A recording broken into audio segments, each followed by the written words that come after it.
aí, galerinha, good dia. Hoje é mais um dia de alegria aqui no sertão e eu gostaria de conversar um pouco com vocês sobre o quê? Sobre o quê? Sobre o sal, isso mesmo, o sol da minha carne. E eu lhe digo uma coisa, ele é amplamente utilizado aqui no Brasil e no mundo. Quando vamos fazer um churrasco, por exemplo, o que é que a gente precisa? A gente precisa de carne, precisa do sal e precisa da brasa. O sal utilizado nesse exemplo aí, ele pode ser do mais variado tipo. Ele pode ser refinado, pode ser grosso, pode ser sal de parrilha, sal rosa, light, com ervas, pode ser flor de sal. Tem vários tipos de sais hoje, entendeu? Mas todos têm algo em comum, né? Que é a presença do cloreto de sódio, que é o seu constituinte principal, certo? Mas também nós temos o iodeto de potássio, que ele é responsável pela presença do iodo no sal. Ele evita que aquele sal triturado se agregue, que ele forme pedras ou mesmo que ele junte bastante umidade. Por exemplo, o sal de cozinha, quando é dissolvido em água, ele forma uma solução turva, que é decorrente da não solubilidade desses antiumectantes em água. Beethoven, Bruno, eu quero fazer um churrasco, não sei o quê. E qual a diferença entre o sal grosso e o sal refinado? Olha, quimicamente falando, não há diferença. Escuta isso aí, ó. Não há diferença.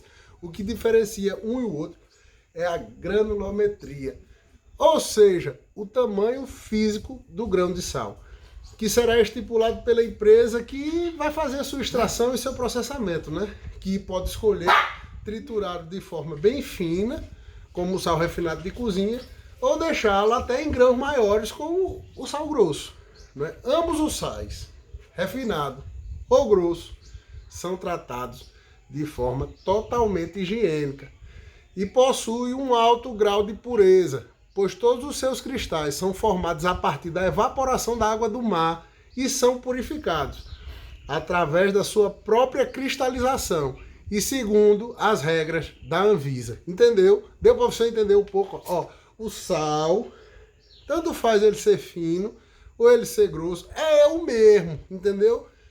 Beethoven, eu vejo no supermercado aquele negócio falando do sal light. Peraí, o que diabo é o sal light, na verdade? O sal light, na verdade, é um sal com menor teor de íons sódio, ou seja, é uma mistura meio a meio de cloreto de sódio e cloreto de potássio. Entendeu? Deu para entender? Sal marinho. Ah, Beethoven, o sal marinho é muito usado. Peraí. A preocupação por uma alimentação saudável vem crescendo nos últimos anos. E isso influencia na busca por informações a respeito de alimentos mais saudáveis. Muita gente tem falado sobre o consumo de sal marinho como sendo algo diferente do conhecido do sal de cozinha, né? No entanto, essa denominação pode gerar graves enganos. O sal marinho, né? Vamos respirar um pouquinho. O sal marinho é uma mistura de sais, mas principalmente cloreto de sódio, extraído da água do mar, assim como o nosso sal de cozinha. No entanto, o produto que é vendido como sal marinho é um produto menos processado. Ele é rico em cloreto de sódio, mas também contém sais de magnésio, cálcio e potássio, além de matéria orgânica dentro da sua composição. Afirmar que o consumo do sal marinho é melhor do que o do sal normal pode ser algo relativo, já que a maior preocupação do consumo de sais deve à ingestão cada vez menor dos íons de sódio. Acredite que no consumo do sal light é melhor, considerando que haverá uma menor ingestão desses íons de sódio, por uma mesma quantidade de sal normal, né, para o sal de cozinha. E você sabia que o cloreto de sódio é um componente de grande importância no processo da cura da carne de sol? Mas, rapaz, sabia não, né?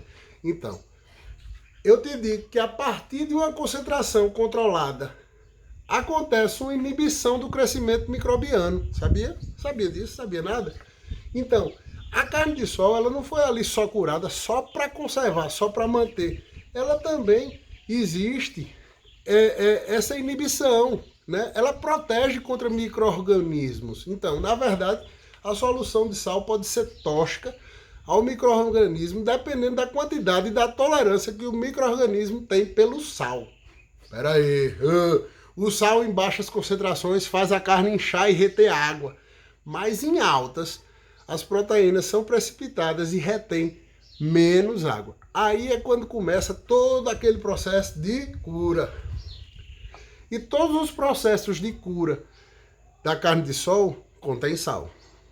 Todas as concentrações ali empregadas entre 2% e 3%, eles não exercem uma ação conservadora. Seu principal papel é atuar como agente aromatizante, entendeu? O preparo da carne de sol em geladeira deve ser evitado, pois o sal ativa como pró-oxidante, formando aquele ranço oxidativo e aquela cor marrom indesejável, né? Que é indesejável da metamioglobina.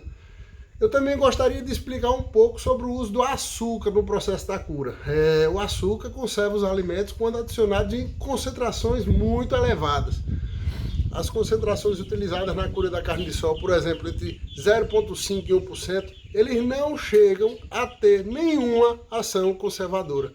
E olha, esse aditivo é adicionado como um único objetivo de dar sabor, proporcionando uma combinação de doce e salgado. E suavizando o sabor, né, que deriva do sal ali. E eu lhe digo uma coisa, me ajuda a divulgar ainda mais a nossa cultura da carne de sol nordestina, a verdadeira carne de sol. E marca aqui o seu amigo que não conhece essa bela iguaria, certo? Hoje eu falei com vocês um pouco sobre o sal, sobre isso aqui, ó. Ó, chama, tem sal ali também, ó. O sal do Mossoró, aquele sal ali é de industrial, viu? É sal para outras coisas. Depois eu explico para vocês, viu? Chama, pai, e aquele abraço.